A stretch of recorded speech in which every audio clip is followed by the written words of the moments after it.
You know, a lot of challenges in the beginning is figuring out, you've got this amazingly vast, highly respected, you know, highly followed, very well-read property. How do you bring that to a game and do it justice? There are so many different things within the books that were clearly had to be a certain way. There was so much strife about whether we were going to do Tom Bombadil at all, and the conversation about, well, Tom Bombadil wasn't in the movies, and there's a reason why it was cut. We had a very strong belief on what we thought was going to make this story great. It's such a long road to get to where we are today, and there are so many different things that I can look at now and say, that was definitely the right decision, and Tom Bombadil was definitely the right decision. So at launch, it was, you know, we had 8 regions. We kind of worked our way through the Shire. We ended up in Angmar. You know, it was a, we thought, huge world at the time. In fact, I think at the time it was one of the largest pieces of landscape ever released for a game. Eyes and ears and hearts and minds and everything opened up to us to see how we addressed, you know, how do you do a story in this world? You know, we can't be Frodo, right? I mean, these are the things that people thought the game was going to be, that I could be Frodo and I'm going to run through Middle-earth. You know, we had to get them to understand what our take was, that we were allowing you to tell your own story within Tolkien's story.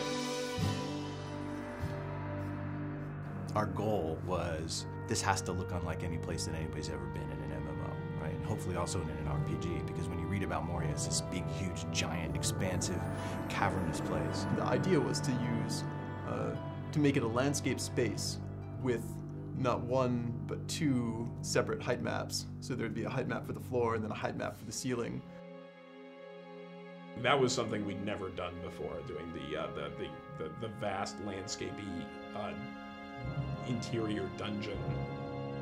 It's really hard without a date file and without having sky and clouds and sun and all the colors that brings in. And you could have 2 stretches that have the same grass pattern, the same little huts, and you swap out sunny blue sky for crazy red, green, shimmery, evil thing, and it totally changes the look and feel. Not having that in Moria, it was much more challenging, yeah.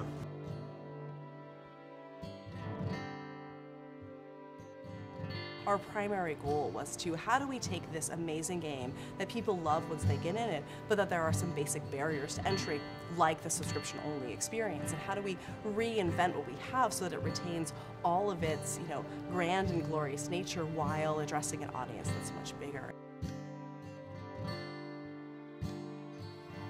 We are standing on a mound of content that is, you know, almost 10 years old, going back to when we first started early development in Turbine. I think it's a credit to the early architects of the game that we're able to, you know, continue to add on to it and grow it and do remarkable things. Coming into Rohan, we have a totally new space. We have a totally new way of playing across it. And I think that being able to go out onto these vast plains and ride your war steed and challenge these, you know, mounted bands of marauders, I think we've come to a whole new chapter in Middle-earth.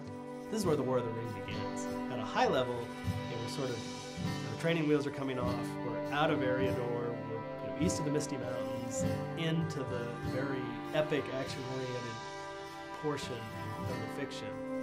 And being able to tell that story is extremely exciting.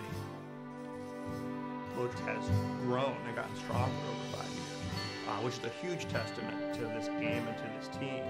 You know, the team has grown, the game has grown. We're not slowing down, if anything, we're speeding up. It's going to be a fantastic 2012.